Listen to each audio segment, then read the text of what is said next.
very warm welcome, very warm welcome indeed if it's your first meeting.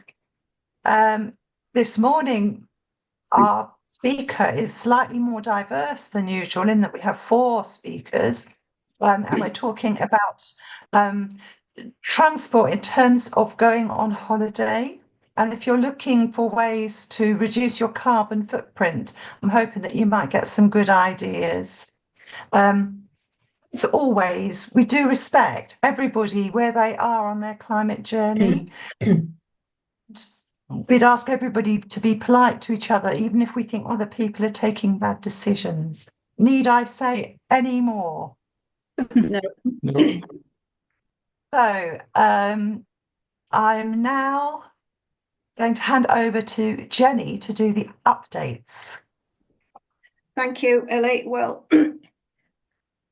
unless you've just very, very recently joined this meeting, you will have heard us discussing the imminent dates for our summer school in Warwick University. There's been a lot involved in planning that, but it's been a complete pleasure for those people on the team. So a fortnight today, 30 of us will be at Warwick University with visits and talks and discussions and stuff like that for the Friday, Saturday and Sunday. And next year, I'm anticipating that we will have a presence at York again when there's the U3A festival, but we haven't got around to discussing that yet. We're going to have we've got a planned face-to-face meetup. The provisional date so far is the 11th of September, probably in Oxford. You know, we try to move it around the country so that it's accessible for most people, different people and so on. But when that's firmed up, we'll obviously send out some information about firming up the date and exactly where we're going to meet. But put a provisional note in your diaries for the 11th of September if you think that you will be interested in meeting some of us in the flesh, as it were. I hope you've received your latest edition of U3A Matters. If you're on the mailing list for that, it's encouraging that as you can see here, the title here is Nature Study.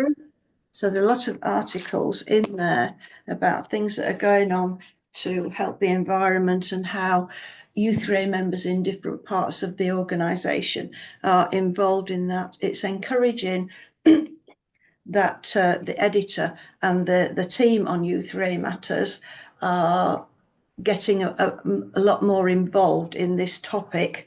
I know that the editor, I spoke to her fairly recently, she obviously has constraints because there has to be a certain amount of advertising in the magazine because that pays for it, and she would obviously like more articles, longer articles in there, but she has got these restraints. So she's doing a good job, you know, within those parameters. John Baxter, the U3A subject advisor for environment and climate matters, has just recently brought out the 36th edition of his newsletter. Now, if you don't subscribe to this, I completely recommend it. John Baxter's background is physics, and he's got a good sense of humour. His newsletters, they aren't too long. They're full of really good facts. There's a bit of humour thrown in. Catherine's nodding now and again. And there's loads of links, you know, so he can give you a taster of something and then you can follow up the links to delve into things a bit deeper. And when I finish talking, I'll put his email address in the chat so that if you are not on his mailing list, you can do so. It doesn't cost you anything. At the moment, he's got just under 500 subscribers, and you know every month is increasing that number, getting the information out and the energy and the enthusiasm for the issues. This one that's just came out yesterday, excuse me, and includes articles on carbon capture, energy and renewables, and plastics.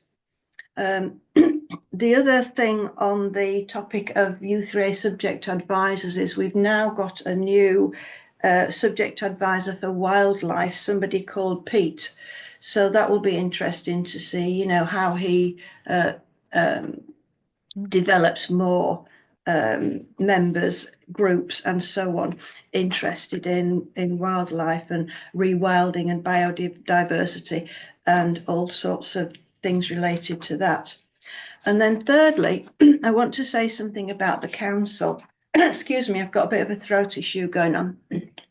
I hope you are aware that the U3A organisation structure has changed recently.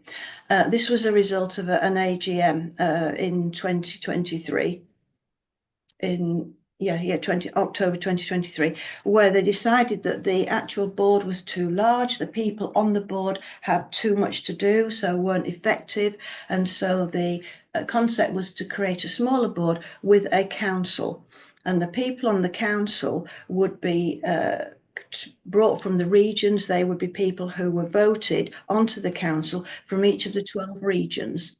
I won't go on too long about this. And the council representatives, one of their main roles is to be a conduit between the board, the Third Age Trust board, and the local U3As, the local groups, and the members. So that, you know, there's that moving of information. The trust get to know what members want. The members get to know how effective the trust can be in putting those into practice. Now, we want to up the trust game with the climate debate. And here there's a perfect opportunity for us to be involved. Wherever you are in the UK, you have a council representative.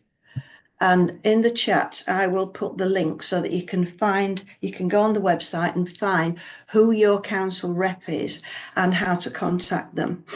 And then, you know, it would be great, wouldn't it, if we each contact our council reps and say, you know, we as U3A members, you know, would like our council rep to take issues to do with the climate, you know, using our U3A voice, using our purchasing power, you know, and all that sort of stuff to bring more activity, more enthusiasm into the U3A movement. Now, apart from just saying that, the way to get this over is to be positive. It's no good going on about, you know, the climate, no, it's a disaster, you know, the world's going to come to an end, because that's not going to go anywhere. We've got to be positive and suggest how this motivation can improve and help the organisation to grow. Now, one of the platforms is Fitness for the Future. The U3A Trust, the board, know that for the U3A organisation to survive and grow, it's got to be fit for the future. And so this is, you know, one of the arguments that we can use. They also want to encourage membership from more people who are a bit younger, you know, recently retired, people in their 50s, 60s, and so on, who will obviously be more concerned about what's happening in the world in the next few decades. You know, so it's all about arguing your case and saying this is one of the ways that we can make the U3A more relevant for the future. We can make it better, we can make it touch more people, and we're using the U3A voice to improve lives, you know, whether it's air quality outside of your local school, or we're talking about social justice at the other side of the world. So please, if you can, get in touch with your council rep and tell them that, you know, you as a U3A member want them to take your views forwards about environmental and climate issues. And I said, I'll put the link in the chat so that you know where to find your council rep and how to get in touch with them. Okay, end of the lecture. Now, I'm going to hand over to Mary. You know, those of you that come here regularly know that we usually have a very, very informative slot with Ian, giving us all the up-to-date news from all over the world, because Ian does a fantastic amount of research and then makes it digestible for us. Well, Ian can't be here today, but he has done the research, and so Mary's going to present Ian's slides and talk us through the latest world news about climate-related issues. So very many thanks, Mary, for taking this on. No problem. Let me just find where I've got the slides open. So at the moment, it's not working very well for me. So let me just close that down and try again.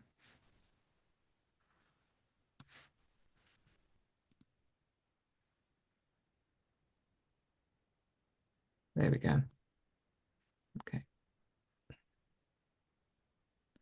And if I just go into full screen, there you go. Is that okay? Brilliant. Yeah. And I'll just get rid of that block on the side in case it's blocking your vision. Okay.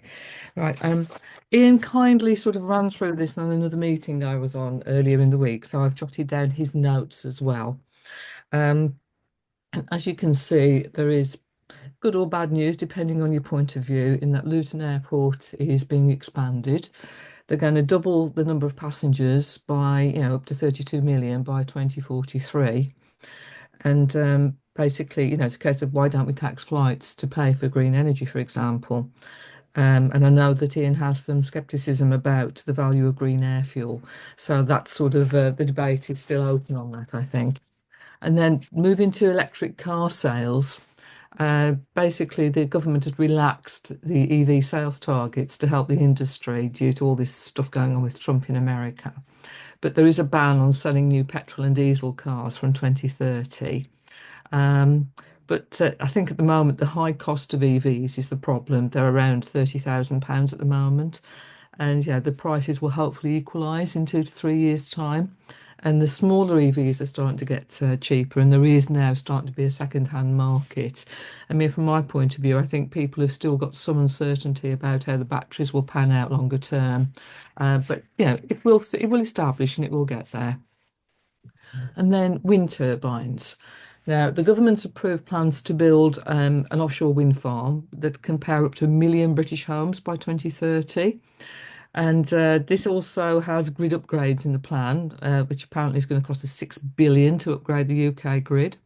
But this is going to be using new technology such as larger pylons and cables that can carry more power, like they have in Australia, for example.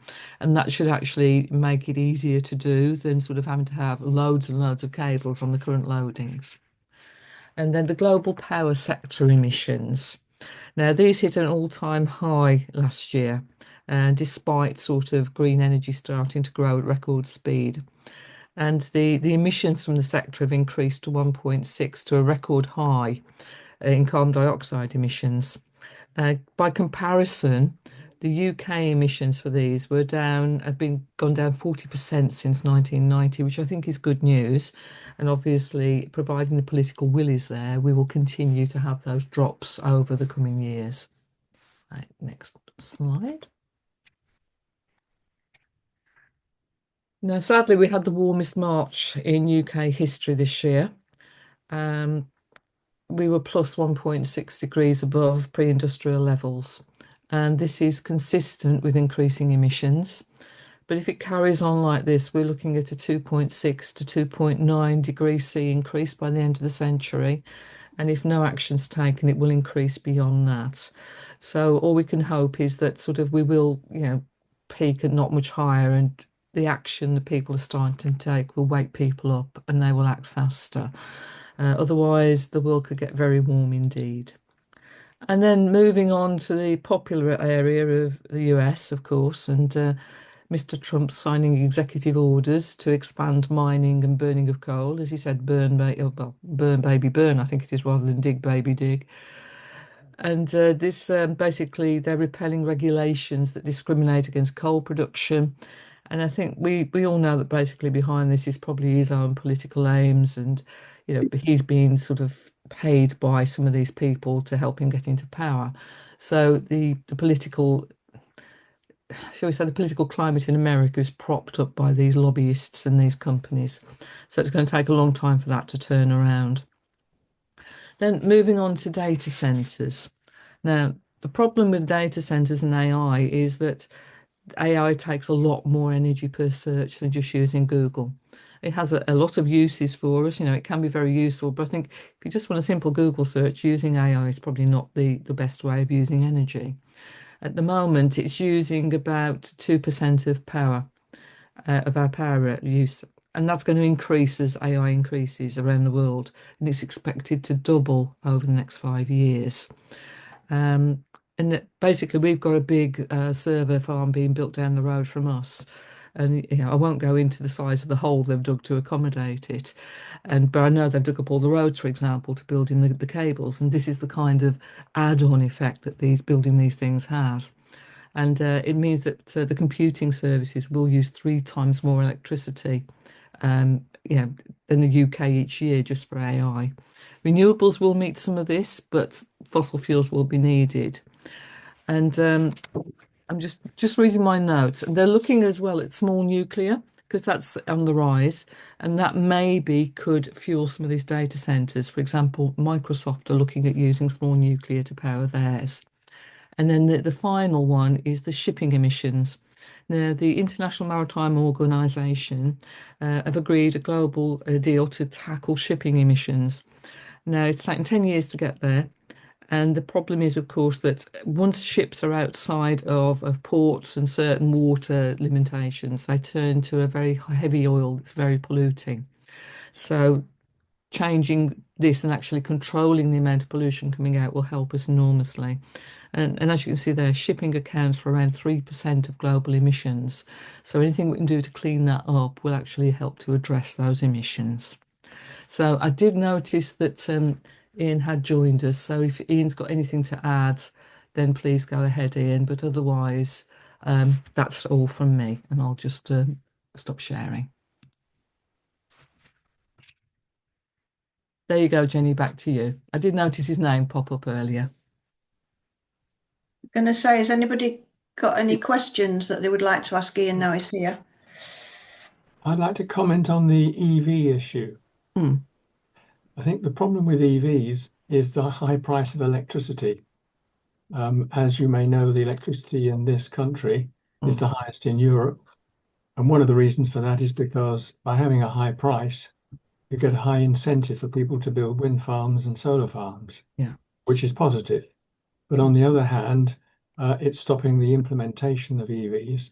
And of course, one of the problems about implementing EVs is not the price of electricity alone, but the availability of charging points, public ones, that don't cost too much money. They are extremely expensive. But if we do roll out more and more EV charging points, that's going to put a strain on the national grid, which at the moment is already severely strained. And in fact, you've got people who are companies who are installing wind farms and solar farms are unable to connect to the grid because there is no capacity. So there is a problem here. There is. One of the alternatives, as people will know looking at my image, is hydrogen. I have driven a hydrogen-powered car in this country. I've also ridden on a hydrogen-powered train. And I think that's the way to go forward, because if you look at electricity, it's only 20% of the total UK energy demand. The other 80% is mainly fossil fuels. And we have to change those over to clean energy within basically 25 years. Yes, okay. Thank you. I can't see Ian here. He did pop up. I think he's dropped off. Has he gone? I think he Very dropped out briefly. again. Been and gone. Yes. Okay, thank you for that, David. And I saw that you put a long message on social media, didn't you, about hydrogen. Anyway, I'm going to hand over to Brenda now, who's going to introduce the main topic for this morning. Brenda. Thank you. Thank you, Jenny. Okay, so we did this once before where instead of a really big speaker coming in, we used the knowledge that we had in the group. So today we've got a little bit of both going because we have a really big speaker. Chris from Croydon is the biggest of the four, and three of our own members. It's often really nice to hear things from your friends rather than an unrelated person. So thank you very much, firstly, to all of you who responded when we wrote out and said who would be up for doing this. Sorry we couldn't include you all, but we'd have been here all day if we had done. So we cut it down to 4 to sort of cover 4 main aspects of travel relating to holidays. So thank you very much to the 4 who've come forward to do that. It's a big deal, you know, looking down that Zoom lens and speaking to a lot of people is an experience all of its own. So well done to all of those who've come forward. I think the first time that travel and carbon associated to travel came up was when we were when our speaker was the wonderful Mike Berners-Lee, who is probably the biggest speaker we've ever had. So I'm referring here to his well-known tome, How Bad Are Bananas? And of course, always making sure you read the most recent version of that. And I think he was actually asked in the questions about, well, what about flying? Mike's very considered response was, definitely, you know, people should be thinking hard about flying off to Amsterdam for the weekend to a stag or a hen or a up and down to Spain all the time type flying and all around the world. But he did say, however, you know, if your grandchildren are in Australia, of course you are going to fly. Of course you are going to go and visit them. If your best friend is very poorly in Buenos Aires, of course you are going to go. And you know, that line in the sand was very much drawn as opposed to you know, a more sort of casual use of flying. So I've always returned to that when people have asked me about it, because I think he's probably one of the most authoritative people that we have on the matter. So against that background of what Mike said, just a reiteration of what Ellie said earlier about all of us on this call being at different starting points on this. Some people on this call will have really worked around this problem and found alternative ways. Other people may well be sitting there right now thinking, oh my goodness, you know, I do, what you know. So a big plea, as Ellie said, you know, we've got to be kind to each other over this as we increase our knowledge. I'm hoping that you will by now have watched the cruising video that was sent out that talks about the ups and downs of cruising. You know, it's not just about flying here. There are plenty other ways that you can burn one hell of a lot of energy getting to where you want to be. That was sent out for you to have a look at, and I hope you have done so. And we will have 4 speakers. So I'll just briefly say who they're going to be and then get off with the first one. So our own member, Catherine, is going to talk about her amazing article that made its way into U3A Matters in not the current but the previous issue. We're then going to move on to Chris, who has very kindly joined us from Croydon U3A. And then we will go over to our member Helen and finish off with our member Anne McGarry. So I'm going to go over to Catherine first. as Jenny said earlier, you know, for quite a while, we felt like we were ploughing a bit of a lone furrow with the U3A nationally. I think they thought we were a bunch of loonies, really. And now here we are getting a really sensible representation in the U3A Matters magazine, the last one. Had loads of things to do with climate, nature, environment, and things have come a long way, really very fast. That's in 5 years or so, really. So, Catherine, are you unmuted? Yes, I am. Okay, so how did this come about, Catherine? How did it all work?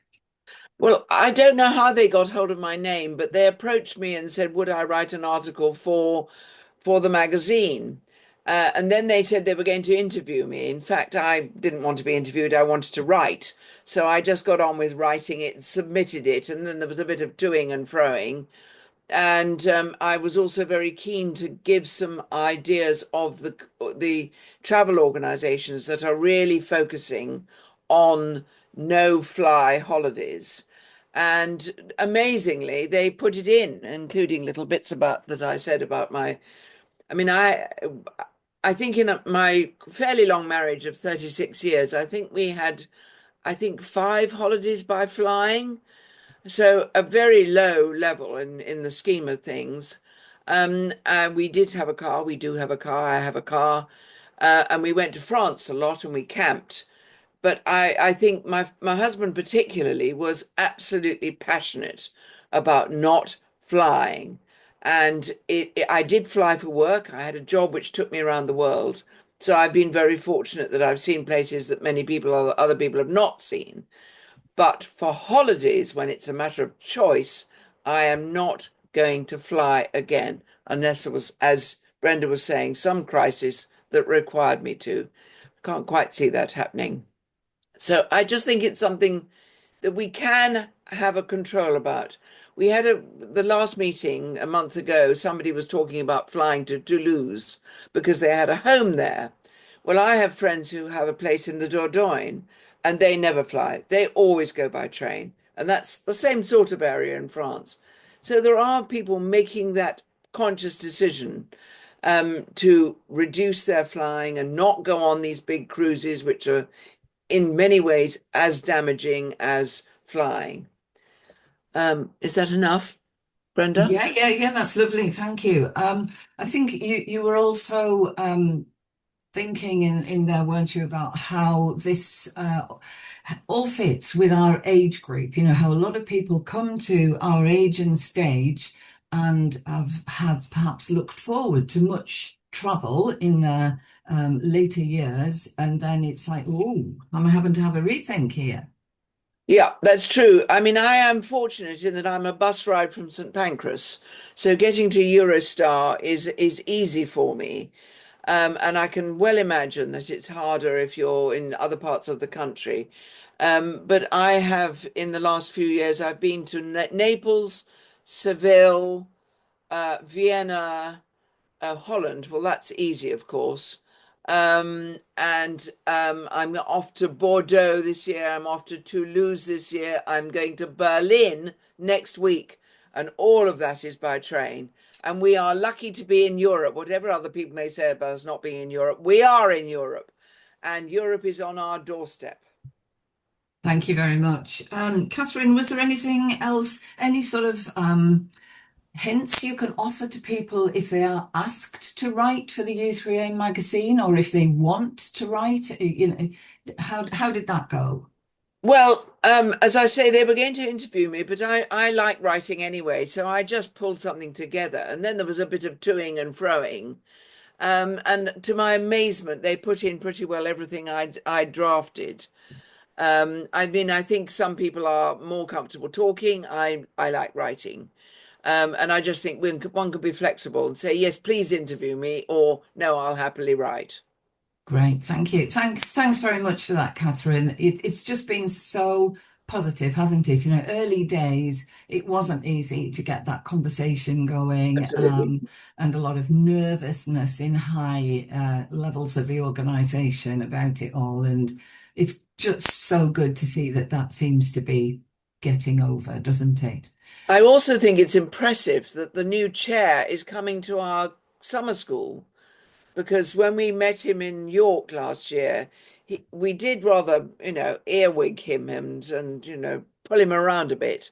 And it's amazing that he's coming. And I think we've got to be careful not to offend him, but also to bring him into the campsite. Yes, definitely. That's fantastic. Thank you. Right, just before we go on to Chris, firstly, I'm just giving myself a massive slap because I forgot to include John Yates in our list of speakers. So, John, apologies for that. And yes, I will put you in before Anne McGarry, if that's okay with you.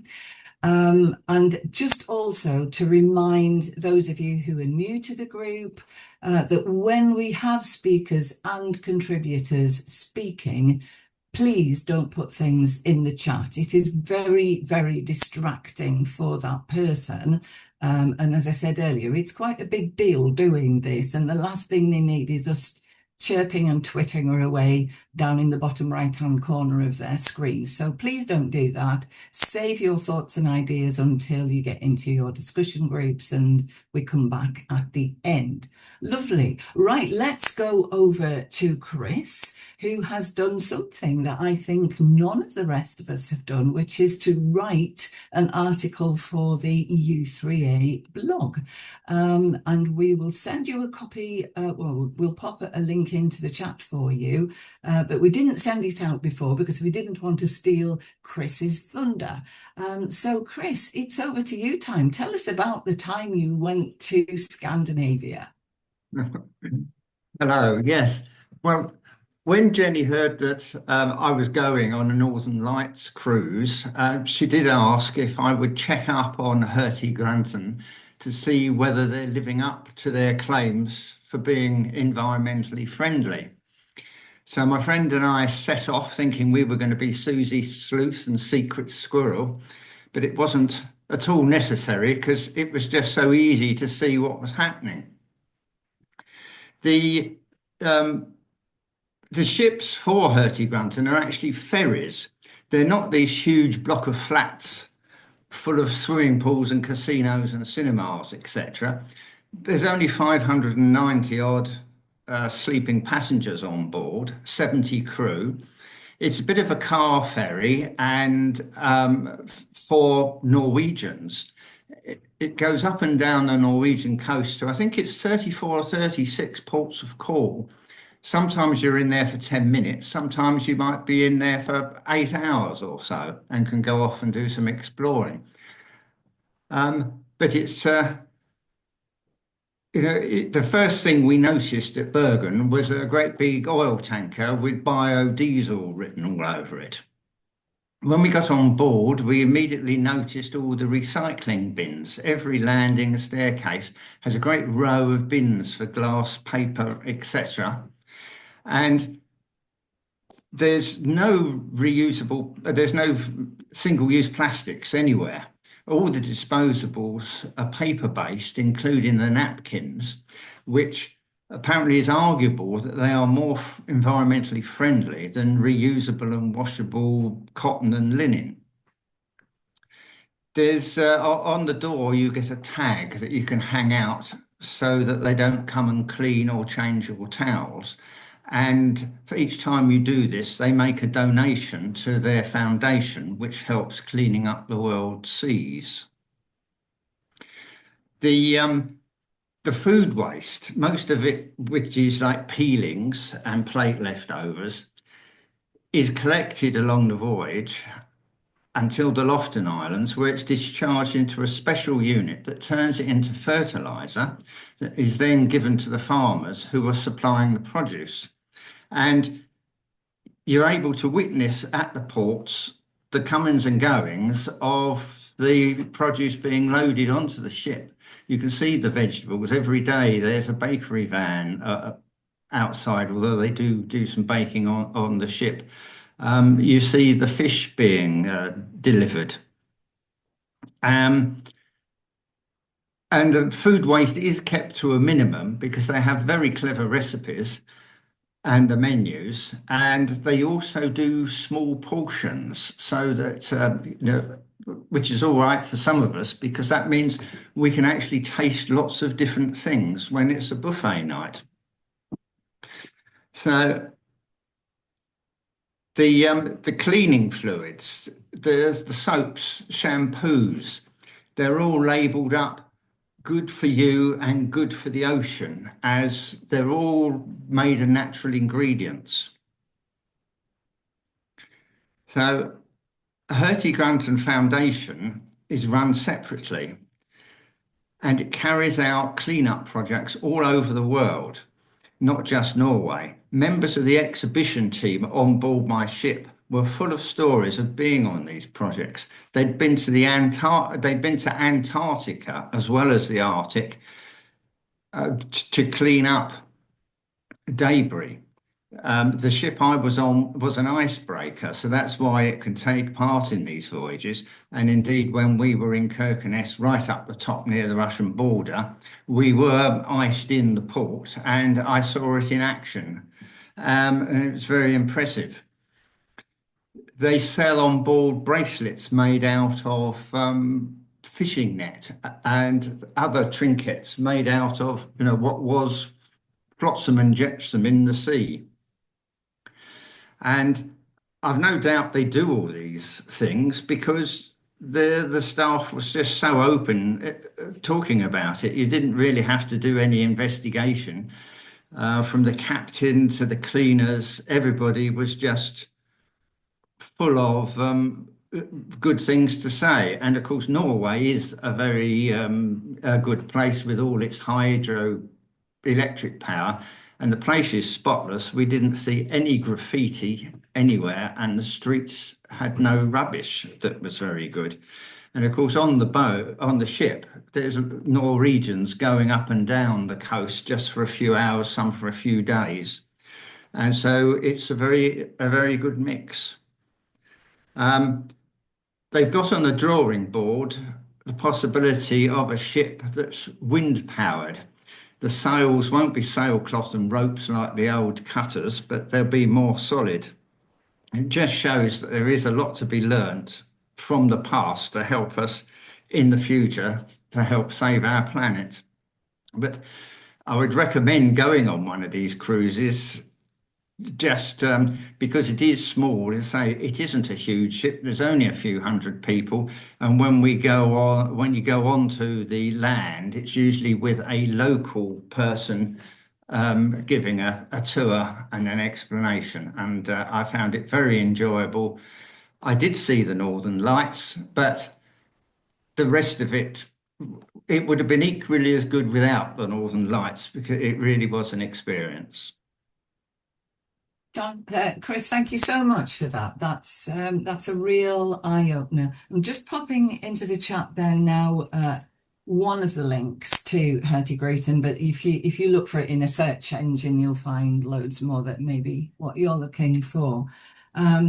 Very interesting also. I think we mentioned this to you, that Michael Portillo on his series during March, he went around Scandinavia, and there's quite a little section about how the various ferry operators are doing what they can to do exactly what Chris has said there about trying to reduce their footprint and whilst in port, plugging in with the biggest adapter you've ever seen. That's not big, it's massive, huge plug, and run the ship from electricity when they're in port.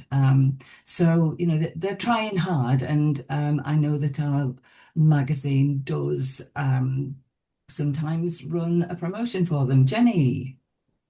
Thank you. I was just going to say, at the end of last year, I had a conversation with Alan Walmsley, our national U3A chair, about the adverts in U3A Matters. And he said that at the time, they were negotiating a new contract with this company, Hertie Grunton. because he was aware of the fact, you know, that some of these cruises are very, very unfriendly for the environment, you know, the ones that, as Chris said, you know, with casinos and 5 swimming pools, and you know, you need a bicycle to get from one end of the ship to the other. So they are, the trust are on the case, and there's an advert in this latest edition here where it says, if you're a member of U3A Friends, you get a 5% discount, and the company make a 10% contribution to the U3A movement when you book. So they're trying to support the U3A as well. Thank you for that, and thank you, Catherine, for that link you just popped in there. Okay, so we're now moving on to Helen Howard, who is going to talk about the methods of transport, including EV and train. Helen, make sure you're unmuted. Yeah, hello. Yeah, so my choice was between electric car and train, and I was going to the Isle of Wight, within the UK, obviously. So last year, between Christmas and New Year, when everything is closed, I find I'm drumming my fingers thinking, now what do I do? Because nothing's happening and everybody else is busy. So I decided to go on a guided walking holiday on the Isle of Wight with HF Holidays. I'll say a bit about them in a minute. I live in East Kent, and it's about 140 miles by road to the Isle of Wight. So I had recently bought a second-hand electric car, which I absolutely love. It was for my birthday, to celebrate my birthday, as nobody else was going to buy me one. So I thought, here goes. And I've got a charging point on my house, which gives me electricity overnight at 7p a unit. So my energy bills are very low because I have batteries and I store it. So my energy bill for December, including charging the car, was £50. And I bet that's a lot cheaper than you paid. And it does 280 miles for about £4 worth of electricity, which is a lot cheaper than the train. So I thought, oh, well, this is a no-brainer, really. So I just needed to check that the hotel had an electric charging point so I could top up before I came back. And they did. And so I decided to go through Southampton. There are 3 ferry ports going to the Isle of Wight, Lymington, Southampton and Portsmouth. But I decided to go to Southampton. The cost of taking the car across on the ferry was £157, which was somewhat higher than I anticipated. And I suspect that's because it was that time of year and that it's probably cheaper in the summer. And you can take 7 passengers, up to 7 passengers in your car with no extra charge for that.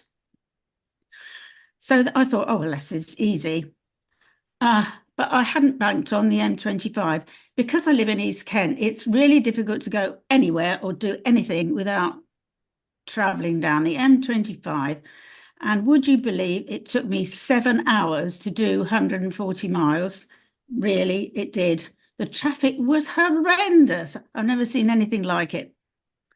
So what will I do next this coming year? Because I'm going to go again. I enjoyed it so much. I think I'll go by train this time, mainly because of the M25. And it'll only cost me about £60 or so, and it looks like it'll be a lot quicker. I'm going to use a different ferry terminal, Lymington, which is nearer to Freshwater Bay, where I stay. And the cost of a foot passenger, the return cost is only £24-ish, something like that.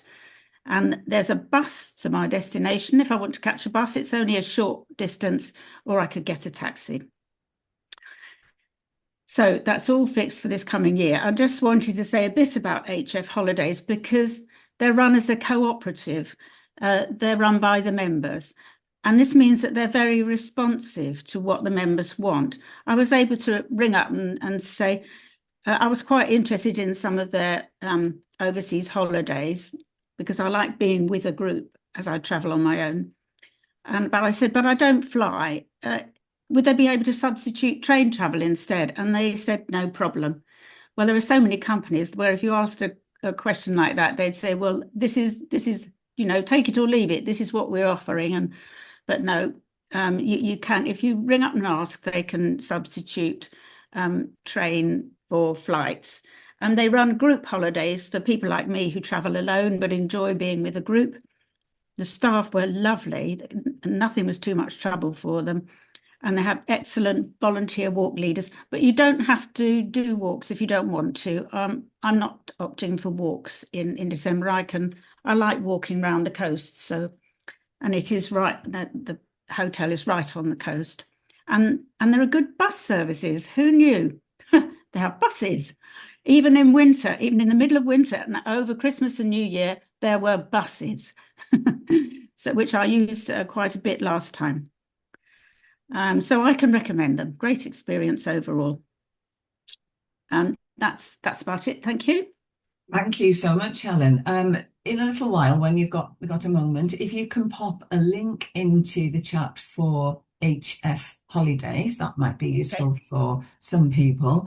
And just before we move on, just kind of backpedal onto something you said there, because I think it's possible there may be some people on the call who don't know about this. What is the charging tariff that you are on that enables you to get such a good deal on your electricity? It's overnight charging with Octopus, and it's only 7p a unit. Because I have solar panels and batteries, in the winter, I can collect electricity overnight, fill up my batteries at 7p a unit, and run the whole house on that during the day, including the heating. Right, so you're not only charging your car at that low rate, but you can do everything. Runs the whole house. Topping up your batteries. Yeah, and I'm not using gas at all. I've turned the gas off. That's amazing. Well done. Yeah. Fantastic. Thank you for that. I'm sure that would be a piece of useful information. It's like a byproduct of having an EV, isn't it? That people don't always realise. You have to have a charger. Yeah, yes. If you've got a charger on your house, you can get the cheap electricity. So it's kind of like economy 7, isn't it? Yeah, it is. Same idea. Okay. Thank you, Helen, for that. When we all come back together after our discussion groups, people may have some questions for you. So, and if you can pop something in the chat about your the link to HF Holidays, that would be great. Right, we're now going to turn to John Yates, a relatively new member. So thank you so much, John. Are you ready to go? Yes, I am. Can I share my screen? I've got a few slides. Yes, Ellie will need to make you co-host, and then you can do that. Okay. It's all enabled. You'll be absolutely fine, John. Sorted. Now, I haven't done this before. How do I do this? I share. Yeah, go to share screen.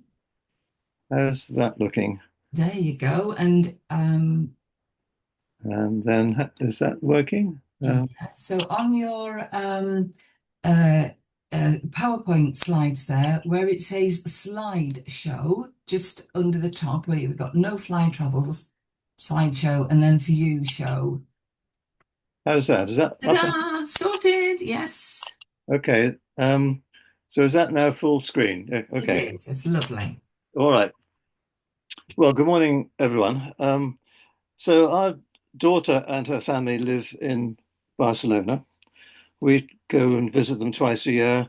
They visit us twice a year, and our son in London goes out once a year as well. We all go by train in order to avoid the environmental impact of flying. And you can get there in a day, very straightforward. 9:30 Eurostar from St Pancras. You get to Paris by lunchtime. A couple of stops on the RER to from Gare du Nord to Gare de Lyon, and then an afternoon TGV that gets you to Barcelona at 9:30 in the evening. And it's a nice trip. There's a wonderful section which is actually low speed along the French Mediterranean coast. You can look out the train window and see flamingos.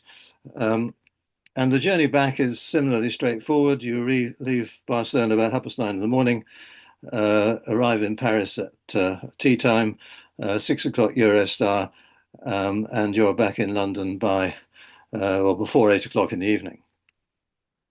And I think someone in the chat mentioned the website, The Man in Seat 61, which has absolutely all the information you could ever possibly need for European rail travel, amazing amount of detail. And if you put in London to Barcelona, it gives you option 1 via Paris, which is what I've just described to you. You can also go via Lille, which is a slightly easier place to change trains. When we first went to Barcelona 14 years ago, there was a fantastic sleeper service from Paris to Barcelona. Sadly, that no longer runs, although we hope that one day it'll come back. But you can take a sleeper from Paris to a small place called La Tour de Carol on the French side of the Pyrenees, and then take a local train through to Barcelona. Or you can take an overnight sleeper from Paris to Perpignan, and then take the TGV or a local train on to Barcelona. So lots of options. Train travel is obviously takes longer than flying, but that isn't really a problem if you regard the train travel as part of your holiday. We often, well, most often we stop over in Paris for one night or maybe more than one night. We've just come back from Barcelona, and we stopped over and went to visit the recently opened, rebuilt Notre Dame Cathedral, which was interesting. We've stopped over for a couple of nights in Lyon, which is a beautiful city, fantastic food. We've stopped off at Narbonne and taken a short trip to Carcassonne, which is an amazing walled city. And when our son and his family came out to join us in Barcelona this Easter, they stopped over in Nîmes, which has got amazing Roman remains, including an amphitheatre which rivals the Colosseum. And their 7-year-old is studying the Romans at school at the moment, so that worked out very nicely. It's more expensive to go by rail, but you can defray some of the expense with an Interrail pass. You get a discount if you're over 60. If you're traveling with children, it's fantastically good value because children under 12 get free passes, but you do have to pay for seat reservations. But you can make huge savings if you're traveling with young children. And this is the poster that Inouï, the French travel train company, display about carbon emissions. The TGV is 4 grams of carbon per passenger per kilometer, compared to, for example, flying, which is 260 grams per passenger per kilometer. So there's a big saving in carbon if you go by rail. And this is a picture of the Lofoten Islands, which Chris mentioned earlier. If you're thinking of something more ambitious in terms of train and ferry travel, we went to the Lofoten Islands, which are in the Arctic Circle, last year. So we essentially Cambridge to Hook of Holland with the ferry, then train to Amsterdam, where we spent a few days, to Kiel via Hamburg, and then we took the overnight ferry to Oslo. And then there's an amazing train journey from Oslo to Bergen. And then we took the Hurtigruten that Chris mentioned earlier, up the coast, 3 nights to the Lofoten Islands, which are absolutely beautiful. And we spent a week there. And then we took the Hurtigruten to Tromsø. You can get on and off the Hurtigruten and use it as a ready means of transport. And then we were planning to come back on a sleeper train from Tromsø to Stockholm, but a few days before we were traveling, a bridge on the line collapsed, and so we at short notice we had to organise a flight, which was the only way we could really make that link. The first time we've flown since 2017, and then a few days in Stockholm, a few days with friends on the island of Öland, and then we retraced our steps, train back to Hamburg, to Amsterdam, and then the ferry back to Harwich. It's quite daunting booking all those trips. We did it with Interrail Pass and seat reservations, but we used Byway, who are a flight-free travel company, and they booked all our trains and ferries. And they were excellent, and they also booked some of our overnight accommodation, and so I would recommend them. So I think the take-home message is that you can certainly do a lot by train and ferry, and make it part of your holiday. Thank you. Thank you, John. Yeah, that's quite an adventure as well, isn't it? I'm looking at your maps with interest there, because John and I are 3 weeks today. We set off on that particular journey as well, although we're not going as far as Tromsø. And as you said, the getting there has to be seen as part of the holiday, doesn't it? It's not just arriving.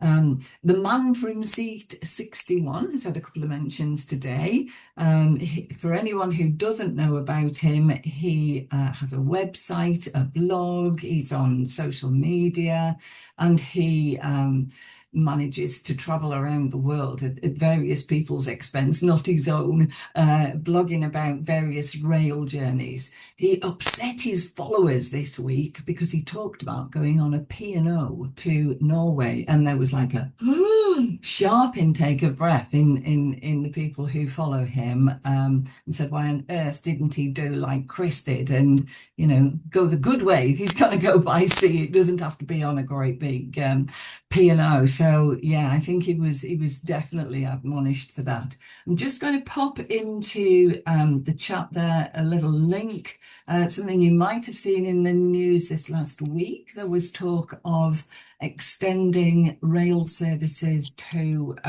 Frankfurt and Milan and such like, going out of St Pancras, but not Eurostar, which the timetable's apparently for chock-a-block. But there is space on the Channel Tunnel lines, and that's the way they're thinking they will do that. It'll require some changes at St Pancras, but that will be, you know, it's still very much on the drawing board, but that will be another great thing to look forward to if that day comes, which is all very encouraging.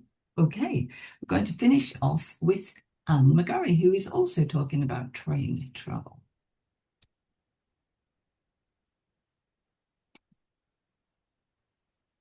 Anne, yeah, just make sure you're unmuted there. Yep, and just want to... Right, can you see my... We can, thank you very much. Right, just thought I'd start with this. This is came from Blackfriars Station, apparently, so it shows how the Victorians were able to travel all over the place from the London train stations. Now, we're supposed to be mainly talking about trains, but whoops, I've gone and lost my own by... right. Oh, I've lost my sharing by trying to hide the other thing.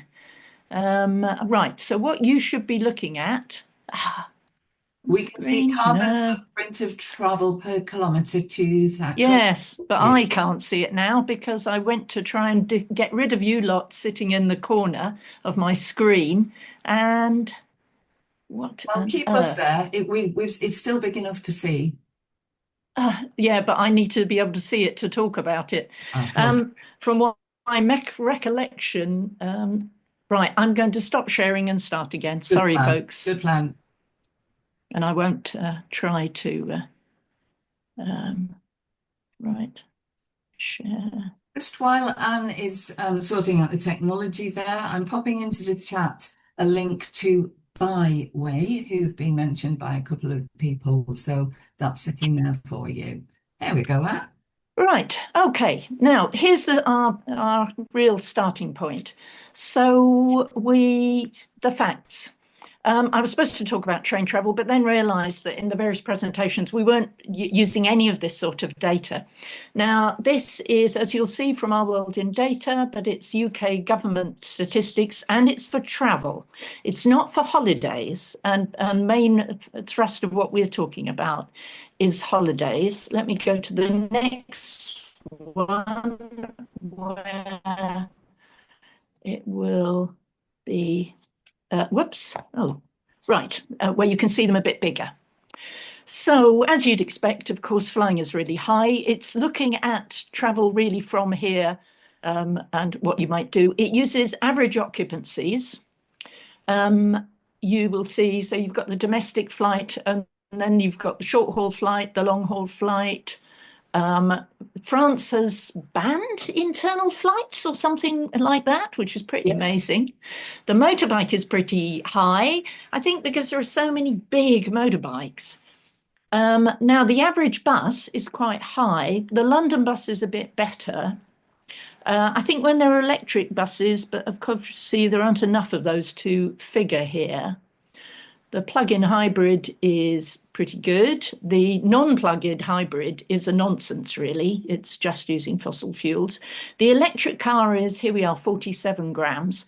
But that is the electric car using the current mix of electricity on the grid. Now, if it was just using renewables, it would be considerably lower. National Rail is then 35 grams because, and of course, our National Rail still uses a lot of diesel. Where it's electrified, it's almost certainly better. Trams, London Underground's good, partly because its occupancy level is so high. Coaches are very good, mainly because coaches tend to be well filled. So they can be a really good option for travel. And then the ferry, foot passenger.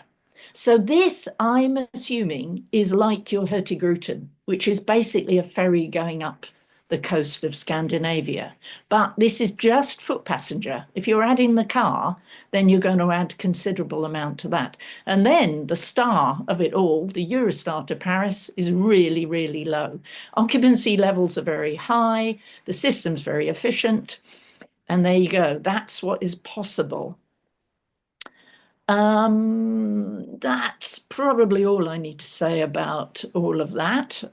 You probably like a link to it. So I was also going to talk about the man 61. I'll skip that and skip that. He's a fantastic source of information. I've done some great holidays in the last few, particularly ones in the last few years with a group of friends, one of whom is really good at booking the Interrail bookings. Another one is really good at booking the accommodation, and I'm the one who does the history because they're science people. So I say we must go and visit such and such, and they always enjoy it. Now, one of them found this Facebook a page on interrailing for the older crowd. She found this really useful. I didn't end up ever using it, but that is useful. And you can get all these different types of passes. So the first time we did it, we did get they do deals. So there was a 15% off last year, but before we managed first of all to do it where there was a 50% discount, and we got a month pass, went for almost a month. This last time, my clever friend worked out that we could get one of the 10 days over 2 months. And actually, we were away for about a month. But you have 10 days of travel within that. And John said all the things that are important to say about that, I think. So I'll skip that bit. Oh, one point maybe you didn't make is that it does cover the travel to St Pancras.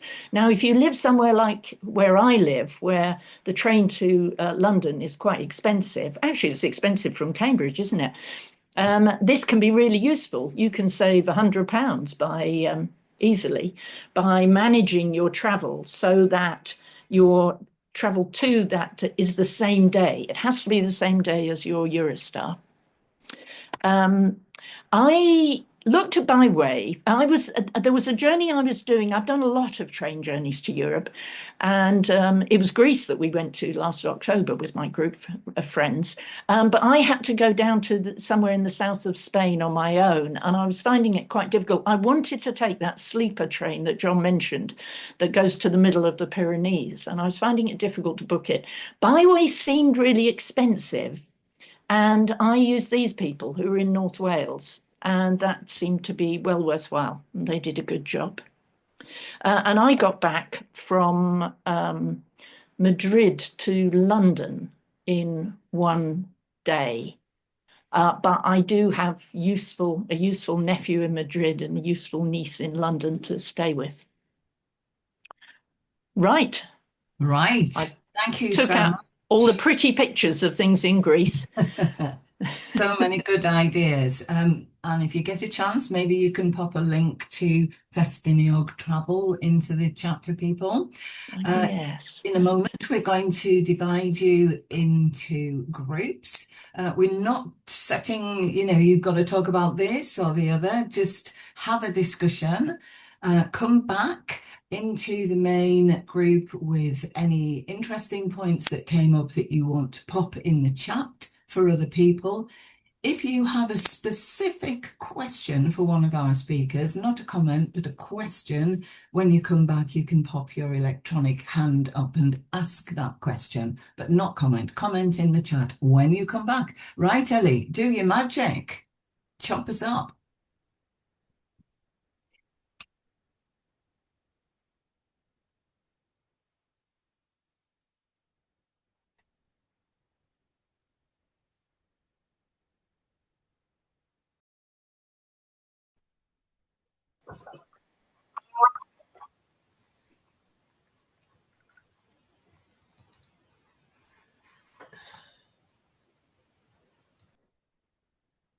Come back, Brenda.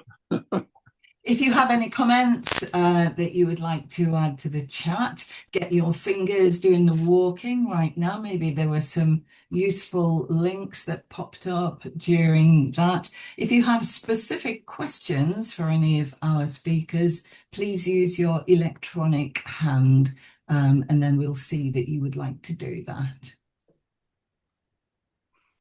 Your electronic hand is in the reactions at the bottom of your screen. So if you open up React, one of them is to raise hand if you have a question. Lots of great stuff popping into the chat there for us. Helen, who is your question for? It was for Chris. I think I probably know the answer, but he didn't mention sewage. Oh, right. So, I mean, one of the big things about the big cruise ships who don't care about the environment is they discharge all sorts of sewage at sea. And I just wondered what arrangement Hurtigruten had, please. Well, there's no discharging because, of course, they're hardly out at sea. They're only, a couple of miles off the coast. And a lot of the journey is actually between the main coast and the islands. There's something like 1,200 islands off the coast of Norway. So the sewage is contained.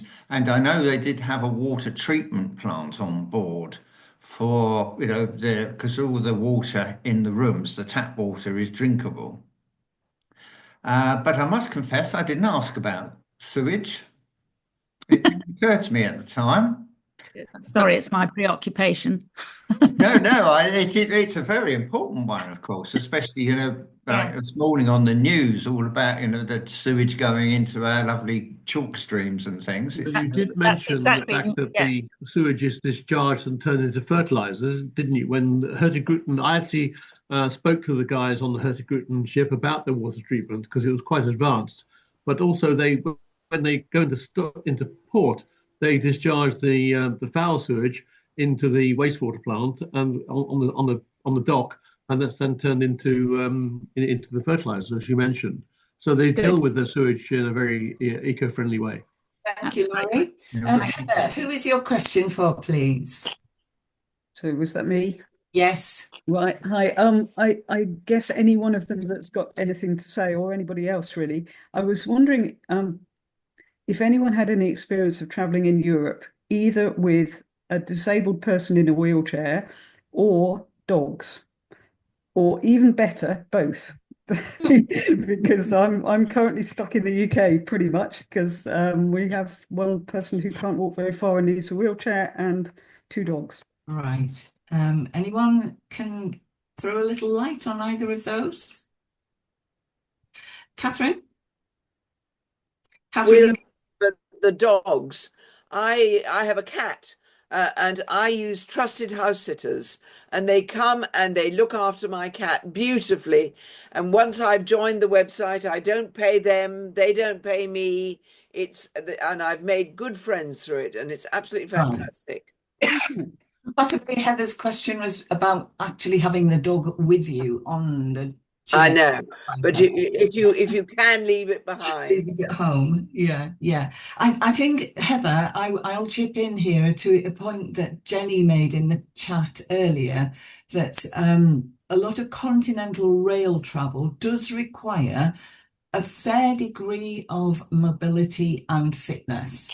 Very often the trains have 2 layers and a steep climb up into the train, another steep climb up the steps to where your seat is, carrying your own baggage, which you will definitely want to do because you don't want to leave it unattended somewhere from safety. So yeah, from the very beginning at the Eurostar check-in, where you realise you're having to lift, it's like, oh great, I can take any size bag. Yes, you can, but you are going to have to lift it. And that is definitely worth thinking about. Idris.